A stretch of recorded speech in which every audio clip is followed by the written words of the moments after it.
Hey MOS lovers, here to do a simple comparison of the three direct mount MOS optics from C&H, Nobel X, and Holosun. I didn't see a lot of good videos on any of these really, except for maybe the Holosun's more popular. With the COA coming out, the COA Glock's new system, there's a bunch of options for mounting directly now, but I think three of these are pretty good sights, and I'm pretty excited to own all three of them. They're all good, all have clear glass, no funny hues in them. They all have the 3 or 4 minute dot in there. I don't really care for the huge dot. It's a preference thing. For clarification, I paid out of pocket for the C&H and the Holosun. Nobel sent this one for free as a T&E test and evaluation unit to give them feedback on it, so that's pretty cool. They each come with the dot reticle, like I said, but the C&H, when you boot it up from the factory, and the Holo comes with that EOTech style dot with the circle on it. I don't use those, so I immediately switch those back to just a plain dot. That's my preference for those. The power source for each one, battery, the side tray here, battery on the undermount of the sight, so you have to take it off to get that battery in there. And Holo, of course, is solar. This is the first MOS sight I bought. I really like the solar option to try out. Longevity, I'm not sure, if in 5 years this will quit working or what will happen, but I do like not having to think about a battery for a few years at least. Battery change, like I say, this one has the tray.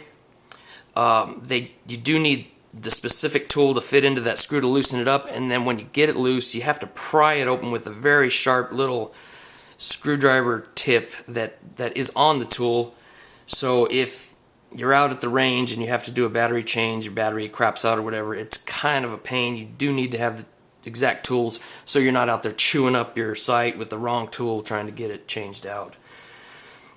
Same with this one, you need the Torx kit, and you have to pull it off to get it on the underside. It's not too difficult, but it is on the underside. That would have been a bigger problem for me in the past if you were using a plate system or something, which I hate plates.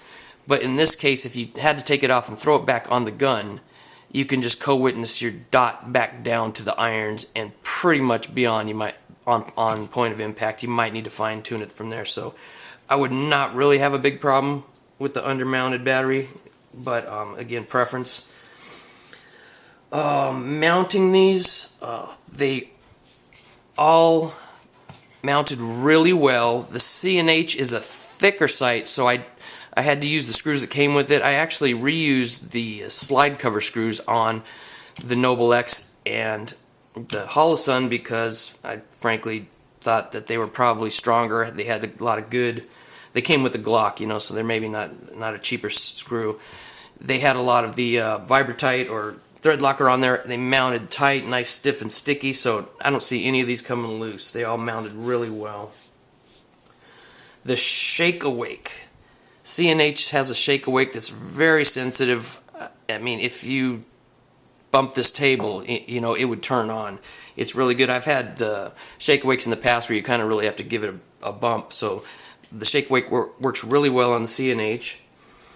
Nobel X, to power it up, if you have it powered down, you just hit the plus sign one time and you're up and running. And the beauty of the Holo is it's just on all the time. You don't have to worry about, I left it on a real bright setting and it's sucking the battery down. Being solar though, if you sock it away in the safe for a month, it's going to drain down and probably need to get charged back up. I saw questions on the forums about how do I charge my Holo back up. But really, if you get it under like a basic light, within 5 or 10 seconds it's popping back on, and then it'll slowly charge up throughout the day. For backup iron sights, both the Holo and the Nobel X really good. You can just throw them on there and use your sights. And the beauty of that, like I mentioned before, is you can throw the sight on, zero the dot to your irons, and you're pretty much good to go. You might fine tune it at the range, but you're set. You could run that gun as soon as you got it mounted and zeroed in. For the C&H, though, they have some sort of backup iron sort of notch on the sight. The base is really thick, and it gets in the way of the iron sights. It's really stupid because, and I say it's stupid because it is stupid, you're getting a MOS mounted sight, so it's going to have a notch for your rear sight. Pretty much at this point, the factory sights are about useless. The thing's in the way, and it doesn't track to the dot. So when I had to do this one's zeroed harder. I had to actually go and, zero it blindly instead of working off the irons and then fine-tuning it. And once we got this zeroed, which wasn't the end of the world, the iron sights don't track to it at all. So I may end up getting some taller, like suppressor height sights or something, but I may just leave it and just shoot the dot and see how reliable it is. So not a big deal. Auto dim. There is no auto dim on the C&H. There's an auto dim on the Nobel X and an auto dim on the Holosun. The Holosun's auto dim is outstanding. I never have to think about it. If I walk from light to dark, dark to light, it's always at a pretty good dot setting. The thing I didn't know about the Nobel is the instruction book makes it sound like when you power it on for the first time, it's already set to auto dim.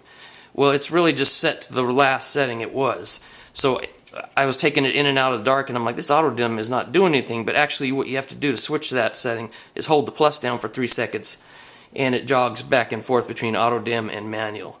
So I haven't been out at the range with the auto dim on yet. What I will say about the auto dim on this one is when you come from a lighted room into a dark room, it dims down way too much. It's like the sight turns off almost. And I'm not talking pitch black. I'm talking just, unlit room in the evening coming out of like a lit room. That would not be good for like home events. So I would not use the auto dim on this. I would just go manual. So not the end of the world.